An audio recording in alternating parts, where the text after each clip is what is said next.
नमस्कार देवियों सज्जनों, आज हम जानेंगे कि आपको भूत रात में ही क्यों नजर आते हैं। नापाक जिन हूँ। क्या टोटका करेंगे भागी हुई लड़की वापस आ जाए। तो नींबू लेना है। वशीकरण क्रिया, एक उपाय है किसी को अपने वश में करना चाहते हैं। मारण क्रिया। पहली बात तो अगर जब मैं मारण क्रिया करती हूँ हम इन सभी चीजों पे आज डिस्कशन करेंगे, तो जरा कुर्सी की पेटी बांध लें। आइए शुरुआत करते हैं।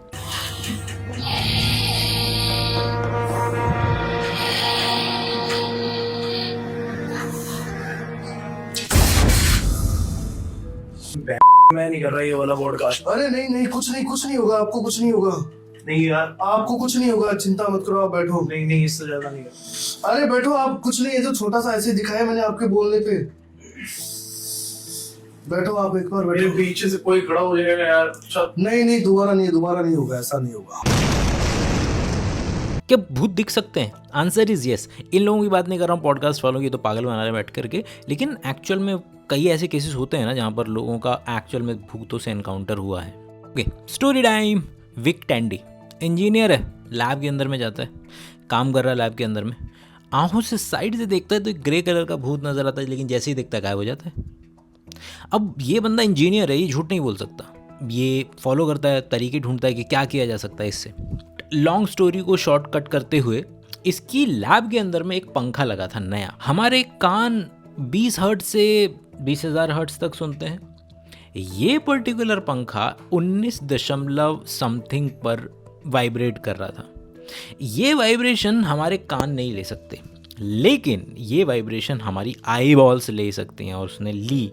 और इस बंदे को, और जब आई बॉल्स इस तरीके से मूव करती हैं तो ब्रेन परसीव करता है, और उसने उस बंदे को भूत जैसी एक हेजी चीज़ दिखाई, और वो जैसे उस तरफ देखता था भूत गायब हो जाता था। तो ब्रेन इंफॉर्मेशन को फिल करता है। तुमने जब भी कभी लोगों से बात की होगी या अपनी लाइफ में भी कभी इस तरीके का चीज़ महसूस की होगी, तो अगर तुम ध्यान दो तो ब्रेन को सारी इन्फॉर्मेशन मुहैया नहीं थी। मतलब या तो तुम अभी सो करके उठे हो, रात का टाइम है, और तुमने क्या देखा कि कुर्सी के ऊपर कपड़े रखे हुए हैं, भूत नज़र आ रहा है, क्या हो रहा है, तुम अभी कौन सी अवस्था में हो, दिमाग पूरे तरीके से काम नहीं कर रहा और इन्फॉर्मेशन भी अवेलेबल नहीं है, तो ऐसी टाइम पर ही तो तुम हेलुसिनेट कर पाओगे। रात को पीपल का पेड़ हो, रात को ब्लडी मैरी हो, रात को शमशान घाट हो, क्या नज़र आ रहा है कि ब्रेन के पास सारी इन्फॉर्मेशन नहीं पहुंच पा रही है, और ब्रेन फिर इन्फॉर्मेशन को फिल करता है। तो जो लोग कंपैरेटिवली सो कॉल्ड नॉर्मल है, उनके साथ ये हरकतें होंगी जब एनवायरनमेंट के अंदर में लाइट कम होगी या इस तरीके की कोई स्थिति होगी। कई बार ऐसे लोग भी होते हैं जिनका प्रॉब्लम ब्रेन के लेवल पे हो सकता है, बाहर से लाइट वाइट मौजूद हैं और उनको दिन के अंदर में ये इस तरीके की चीज़ें भी नज़र आ सकती हैं। अभी मुझे कोई कहता है कि माँ जैसे किसी का मारण क्रिया करना है, अगर उसने किसी को बताया तो कहीं हमारा नाम और वो तो नहीं आएगा। देखो पहली बात तो अगर जब मैं मारण क्रिया करती हूँ, हम अघोरी जब मारण क्रिया करते हैं तो अपने सर पे कपड़ा डालते हैं और आपका नाम भी छुपाते हैं। उसमें काले पर्दे के पीछे कौन क्या काम कर रहा है पता नहीं चलेगा।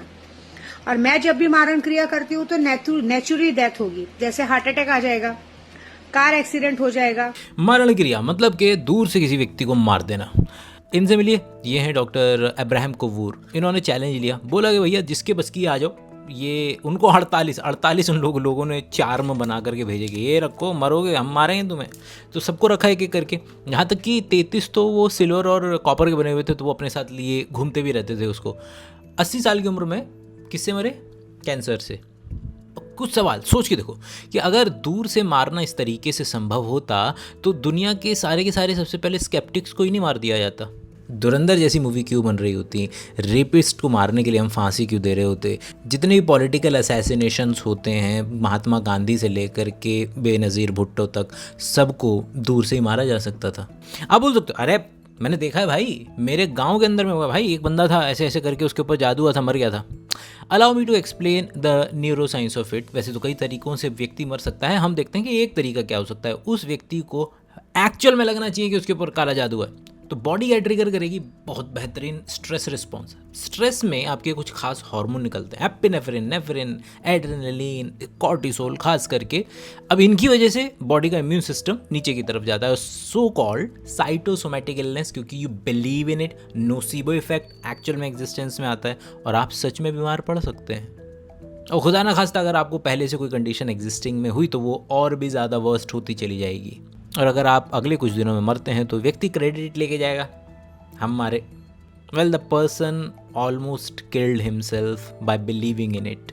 फोन में फोटो देखकर करें मोर पंख से वशीकरण। आपको करना क्या, सबसे पहले एक मोर पंख लेना है, उसके बाद में एक फोटो, जिस महिला को वश में करना चाहते हो उसको फोटो लेना है। फोटो लेने के बाद में आपको उसकी फोटो के ऊपर 2 बार मोर पंख हिलाना है। एक उपाय है, किसी को अपने वश में करना चाहते हैं तो उसके लिए आप अपने नाभि के ऊपर अपनी अनामिका उंगली को इस प्रकार रखिए। शनिवार की रात को करना है, मध्य रात्रि 12 बजे के बाद। इस उपाय को करते हुए आपको कोई ना देखे। ये लोग तो खैर क्या ही किसी का वशीकरण करेंगे, लेकिन अगर वशीकरण का मतलब है कि आप किसी से वो काम करा सकें जो उसकी मर्जी के बगैर हो, तो उसके हमको क्या एक्चुअल बेहतरीन एग्जाम्पल मिलते हैं। लेकिन उससे पहले क्या हिप्नोसिस या किसी व्यक्ति को हिप्नोटाइज करना, उसको एक स्पेसिफिक हिप्नोटिक स्टेज में डालना एक ऑल्टर्ड स्टेट ऑफ कॉन्शियसनेस है क्या? वेल, जेम्स रैंडी और रॉबर्ट बेकर के मुताबिक तो नहीं है, क्योंकि उनके मुताबिक ये केवल और केवल एक ऐसी स्थिति है जब व्यक्ति बहुत ज़्यादा हाइपर कंप्लायंस हो जाता है। मतलब ये एक ऐसी अवस्था है जब व्यक्ति बहुत तगड़े से रोल प्ले कर सकता है।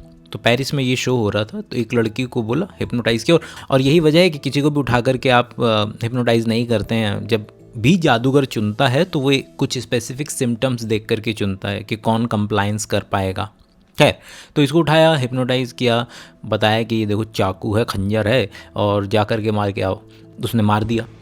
अब ये चाकू जो था वो असल में रबड़ का था, तो किसी को चोट तो नहीं लगी।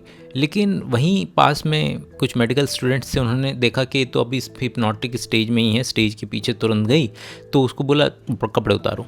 तो अब वो व्यक्ति जो फीमेल थी वो भाग गई।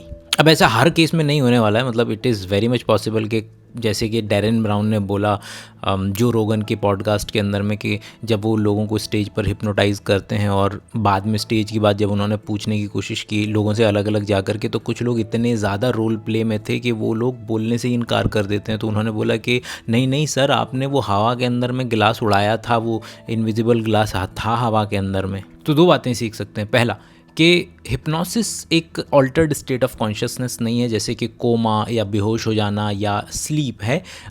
ये असल में एक बहुत ही ज़्यादा इंटेंस रोल प्लेइंग और कंप्लायंस की स्थिति है। नापाक जिन हूँ, नापाक जिन हूँ, 600 साल पुराना। कैद हो गया हूँ, इसी कुंड में कैद हूँ, मैं 600 साल का पापी हूँ। मुक्ति देंगे ये, मुक्ति चाहिए, बाबा से प्रार्थना करो। मुक्ति। और क्या क्या नुकसान किया इस 5-6 साल में इस बच्चे का? क्या क्या पढ़ने नहीं देता है, बस पढ़ने नहीं देना है। हाँ। बस क्यों परेशान कर रहा है बच्चे को? इसको नहीं पढ़ने देगा, ये गांव में इसका लायक, ये पढ़ने में बहुत तेज है, इसको आगे नहीं बढ़ने देगा मैं। रेफरेंस, साइंटिस्ट का नाम या न्यूरो साइंटिस्ट का नाम है स्टीवन नोवेला, और वो ब्रेन ओनरशिप मॉड्यूल के बारे में बात करते हैं। आपके पूरे शरीर की एक 3D पोजीशनिंग है, मतलब आप आंख बंद करके भी नाक को छू सकते हैं। इसको प्रोप्रियोसेप्शन बोलते हैं, मतलब कि आपके ब्रेन को मालूम है कि बॉडी में कब कौन सी चीज़ कहाँ एग्जिस्ट कर रही है, जिसको आप खुद भी हिला सकते हैं। लेकिन सोने के टाइम आपके ब्रेन में वो सारी एक्टिविटीज़ चल रही हैं कि आपका हाथ हिल रहा है, आप चल रहे हैं, मतलब कि ब्रेन एक्चुअल में सिग्नल दे रहा है कि चलो सपने में, लेकिन ब्रेन बॉडी कनेक्शन कटा हुआ है तो आप चल नहीं पाते हैं। अब सीजर की अवस्था में, या जिसको दौरा बोलते हैं, 2 काम पॉसिबल हो सकते हैं। पहला, आप बॉडी के किसी पार्ट को हिलाना चाहते हैं, हिला नहीं पाएंगे। दूसरा, कि आप नहीं चाह रहे हैं कि बॉडी का कोई पार्ट हिले, लेकिन वो हिलने लगता है ऐसे एज इफ कि उसका खुद का दिमाग चल रहा है। एक इंटरेस्टिंग केस, कुछ लोग होते हैं जिनके लेफ्ट और राइट हेमिस्फीयर को बीच में से काट दिया जाता है, ज़रूरत पड़ती है यही सीजर्स के लिए। उन लोगों के अंदर में देखा गया कि एक व्यक्ति एक हाथ से अपने बटन खोल रहा है और दूसरे हाथ से अपने बटन बंद कर रहा है। तो दूसरा क्या रहा कि बॉडी कुछ हिलने लगेगी और उसको वो देख रहा है अपने हाथ को हिलते हुए, लगेगा उसको कि ओरिजिनली हिल रहा है उसका हाथ। और ऐसे आइडियाज़ दूसरे लोगों को आइडिया दे सकते हैं कि ओह, अगली बार ये करके देखेंगे। किसी ने जबरदस्ती विवाह कर लिया हो, लड़का लड़की ने, वशीकरण करके लिए उसका एक छोटा सा साधारण उपाय बताता हूं। 2 नींबू लेना है, जैसे जैसा नींबू सूखता जाएगा ऊसा सब सामने आ जाएगा, असली प्यार और नकली प्यार। और जैसे ही वो नींबू का रस खत्म होगा उसी दिन दोनों लोग अलग अलग हो जाएंगे। ऐसे झटका लगेगा जैसे किसी के ऊपर बिजली गिर गई। सुन रहे हैं आप? इधर एक पर्टिकुलर जादू टोटका करके उधर हजारों किलोमीटर दूर बैठे किसी व्यक्ति के इमोशंस किसी एक व्यक्ति के लिए चेंज किए जा रहे हैं। और पता नहीं क्यों लोगों को ये नहीं चमकता कि ये कितना स्पेसिफिक है यार। मतलब मैं किसी व्यक्ति को धक्का दूं तो ठीक है, समझ में आता है धक्का दिया, लेकिन मैं अगर बोलूँ उस व्यक्ति के शरीर के छाती के ऊपर से तीसरी सेल को आपको पोक करना है और उसके अंदर जो DNA है उसको छू करके आना है, ये स्पेसिफिक है ना, ये ज़्यादा मुश्किल काम है ना।